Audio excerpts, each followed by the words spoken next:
merupakan akhir perjalanan Overland Flores kami. Setelah mengunjungi Pulau Padar dengan gugusan pulau-pulau indahnya, bermalam di desa Wairebo sebagai salah satu desa terindah di dunia, lalu sampailah kami di Kabupaten Ende, tempat di mana Bung Karno pernah diasingkan, dan melihat keindahan Danau Kelimutu, satu-satunya danau 3 warna di Indonesia. Bersama Anindya Trip, mari mengenal Indonesia lebih dekat.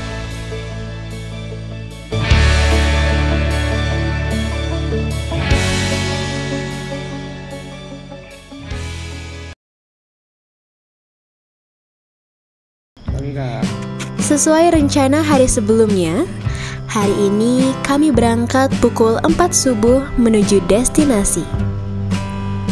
Destinasi wisata yang kami tuju adalah Danau Kelimutu atau dikenal juga dengan sebutan Danau 3 Warna. Usai berkemas, Kak Konstan memacu kendaraan, melintas di gelapnya malam Kampung Moni. Dari Kampung Moni, dibutuhkan waktu sekitar 40 menit menuju destinasi. Tepat pukul 4:30 pagi, kami tiba di pintu masuk kawasan Taman Nasional Kelimutu. Di depan kami terlihat beberapa kendaraan wisatawan dengan tujuan yang sama. Nampak pula wisatawan yang mengendarai sepeda motor. Di sini, wisatawan mesti membeli tiket masuk terlebih dahulu. Loket ini buka mulai dari jam 4:30 pagi hingga jam 5 sore. Setelah tiket didapat, Kak Konstan kembali memacu kendaraan. Sudah pasti medan yang kami tempuh berkelok dan menanjak, mengingat letak Danau 3 Warna berada di puncak Gunung Kelimutu. Sekitar 20 menit melintas di jalan berkelok, akhirnya kami sampai di kawasan parkir.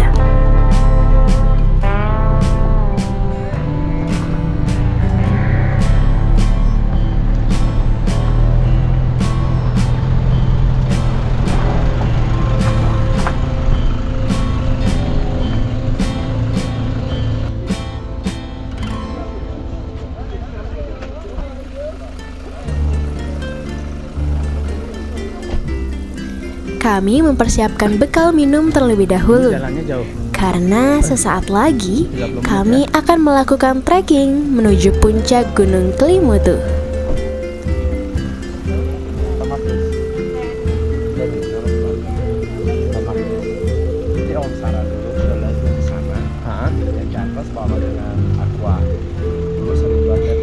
Informasi dari penduduk lokal, menuju puncak Gunung Kelimutu dibutuhkan waktu sekitar 40 menit perjalanan. Bersama rombongan wisatawan lainnya, kami mulai berjalan. Kami menyusuri jalanan berundak dengan puluhan anak tangga. Sesaat kemudian, kami tiba di satu persimpangan. Di sini terpajang informasi mengenai kawasan Danau Kelimutu.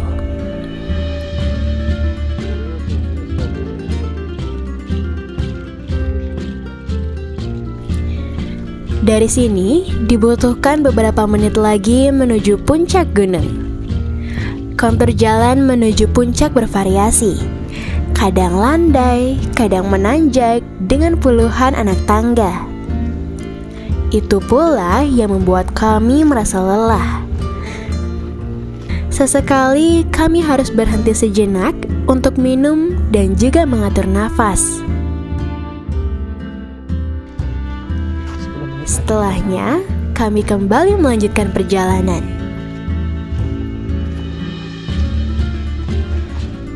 Ini akses jalan seperti ini tahun berapa dibuatnya Bapak? 95. Tahun 95? Ya. Jadi kalau dulu belum rehearsal sekarang setiap hari masih jalan kosong. Kalau sebelum itu berarti jalannya hanya jalan setapak, jalan biasa kecil ya? Jalan biasa. Sudah ada perubahan sedikit. Ya.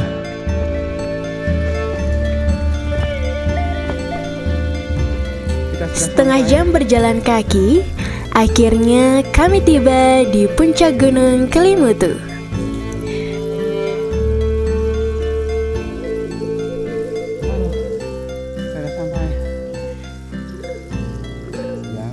Kami tiba 10 menit lebih cepat dari estimasi waktu yang ditentukan. Setengah jam, Bapak. Jalan cepat. Ya. Itu masih cepat. Dengan penuh harap, sebentar lagi kami akan menikmati matahari terbit dari puncak Gunung Kelimutu sembari menyaksikan keindahan danau 3 warna. Nampak beberapa wisatawan asing yang sudah lebih dulu tiba di puncak. Bersama dengan mereka, kami dengan sabar menunggu sang mentari terbit di ufuk timur. Beberapa wisatawan asing nampak menunggu sunrise sembari ditemani secangkir kopi. Kan dulu mama jualan di sini. Nah, sekarang sudah tidak lagi karena dilarang pengaruh sampah, monyet. Jadi sekarang sudah diunsulkan satu tempat diparkir. Ya. Kalau dulu di sini mama-mama biasa jualan. Ya. Sekarang mau diparkir saja. Usulkan satu tempat di bawah karena sampah berserakan. Nah, jadi saya ke sini hanya karena ada bapak guide tadi bilang pesan kopi, bilang naik ke sini. Sebenarnya tidak, jadi tidak apa-apa, hanya paginya belum sampai jam 7 kita sudah pulang. Pas tamu pulang kita pulang. Ya.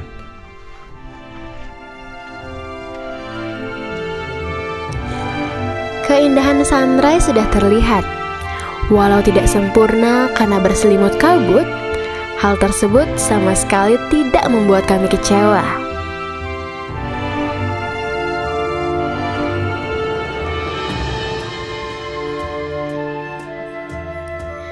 Ditemani mentari yang kian meninggi, kami dengan leluasa menikmati keindahan Danau Kelimutu.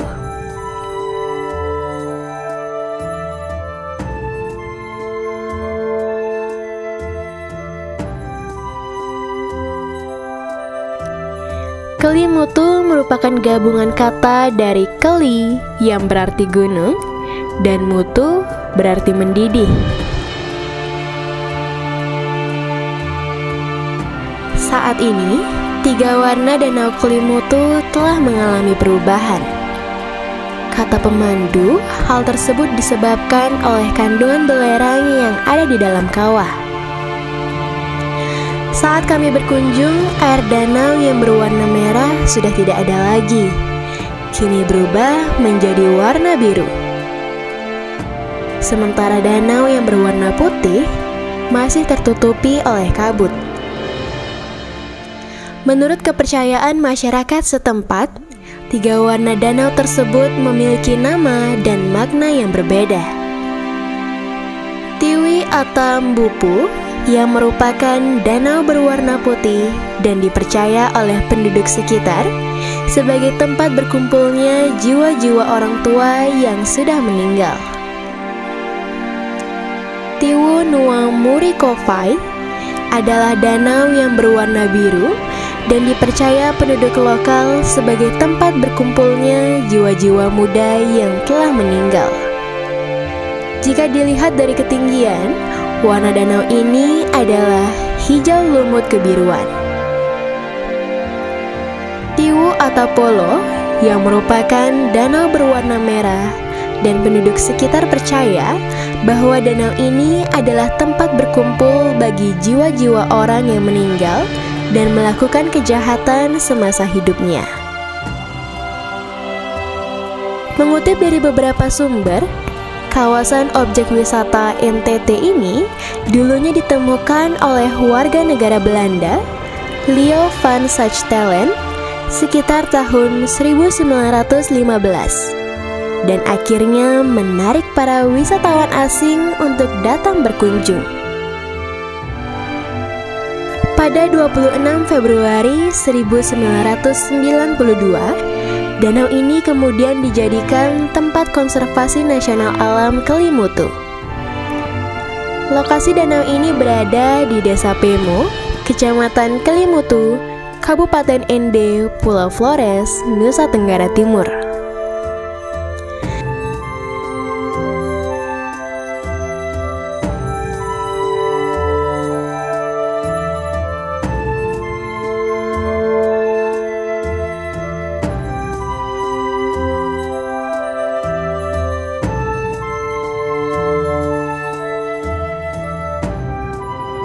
Sekitar setengah jam, kami menikmati suasana puncak. Menikmati setiap sisi, sembari merasakan kehangatan mentari. Mentari terus meninggi. Hangat mentari sudah mulai terasa terik. Kami bersiap untuk turun. Sebelum turun, tidak lupa kami berfoto sejenak. Berpose dengan beberapa gaya dengan latar indahnya Danau Kelimutu.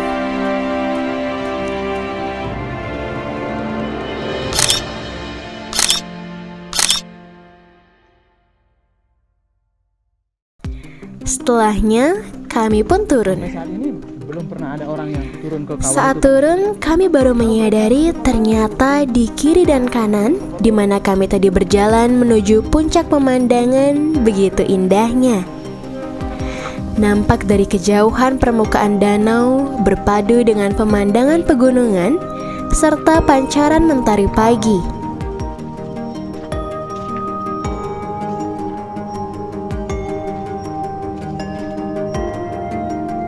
Kami terus berjalan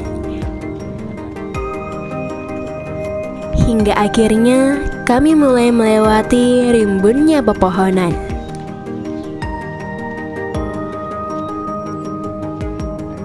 Lalu kami melimpir sejenak ke arah kiri. Dari sini nampak pula Danau Kelimutu.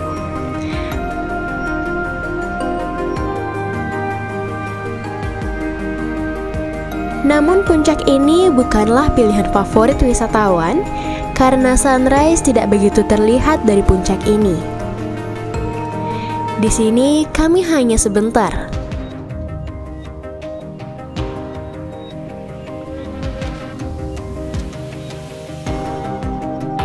Kami kembali melanjutkan perjalanan untuk kembali ke areal parkir.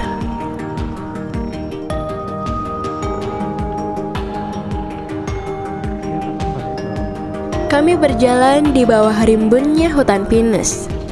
Terdengar kicauan burung saling bersahutan.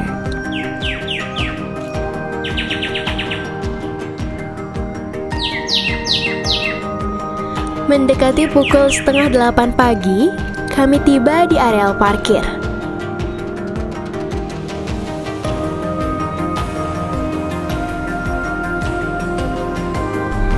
Kak Konstan kembali pegang kemudi melanjutkan perjalanan menuju destinasi berikutnya.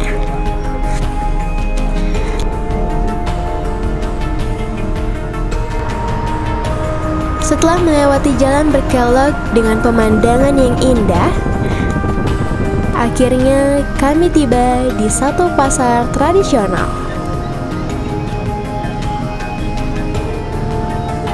Namanya Pasar Tradisional Wolonia, terletak di Kampung Moni, Ende, Nusa Tenggara Timur.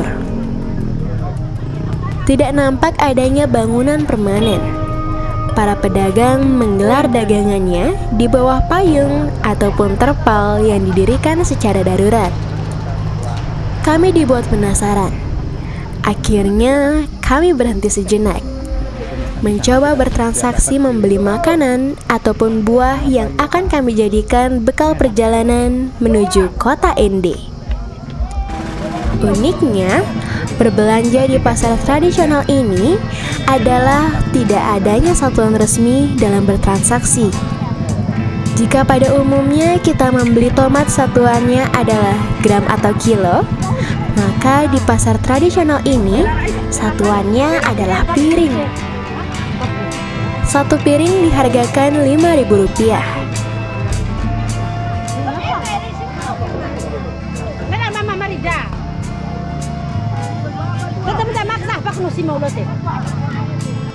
Nona, pisah lah. Nona, pisang Nona. Cepat Nona. Pisang apa? Pundi. Beli satu Nona ya. Setelah membeli tomat dan juga pisang, kami kembali melanjutkan perjalanan.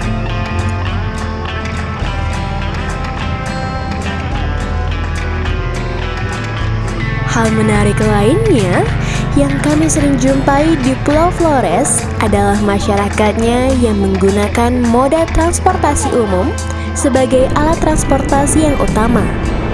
Tentunya ini adalah hal positif yang dapat mengurangi polusi dan juga kemacetan.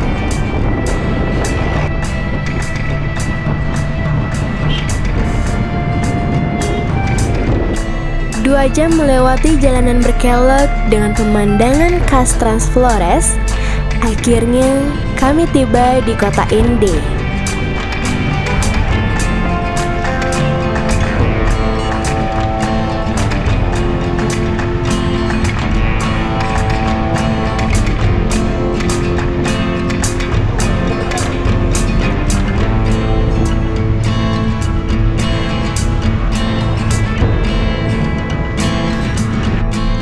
Mengunjungi rumah pengasingan Bung Karno merupakan destinasi terakhir kami dalam perjalanan Overland Flores kali ini. Tepat pukul 10 pagi, akhirnya kami pun tiba di Jalan Perwira Ende. Di rumah inilah Bung Karno diasingkan oleh pemerintah Belanda selama 4 tahun. Mulai dari 14 Januari 1934 hingga 18 Oktober 1938. Selama di pengasingan, Bung Karno ditemani oleh istrinya Inggit Garnasi, ibu mertuanya Amsi, serta kedua anak angkatnya Ratna Juami dan Kartika. Pengunjung bisa menyaksikan sejumlah koleksi peninggalan Bung Karno.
Ketika memasuki ruang tamu, terdapat sebuah meja marmer dan 2 buah kursi yang digunakan oleh Bung Karno menerima tamu-tamunya. Kemudian di kamar tidur ada koleksi ranjang besi yang digunakan oleh Bung Karno. Wisatawan juga bisa menyaksikan lukisan karya Bung Karno yang dipajang di dinding rumah tersebut. Pada tahun 1951, ketika menjabat sebagai Presiden Republik Indonesia, Bung Karno untuk pertama kalinya mengunjungi kota Ende. Dan pada kunjungannya yang kedua pada 16 Mei 1954, Bung Karno meresmikan rumah itu sebagai rumah museum. Rumah pengasingan mempunyai arti khusus untuk Indonesia, karena dari rumah itulah dimulai proses penggalian nilai-nilai luhur Pancasila. Berdasarkan alasan tersebut, maka rumah pengasingan Bung Karno di Ende ditetapkan menjadi bangunan cagar budaya berperingkat nasional.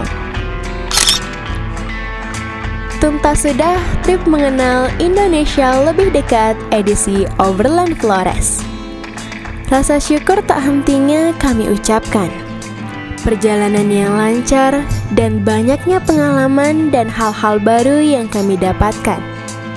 Mulai dari Goa Batu Cermin, Golomori, Bukit Silvia, Puncak Waringin, Marina Labuan Bajo, Pulau Padar, Pulau Komodo, Pink Beach, Desa Wairebo, Sawah Laba-Laba, Bukit Wolobobo, Kampung Adat Bena, Air Panas Malanage, Bluestone Beach, Danau Kelimutu, hingga Rumah Pengasingan Bung Karno. Akhir kata kami ucapkan sampai jumpa dan selamat bertemu kembali di Mengenal Indonesia Lebih Dekat edisi berikutnya.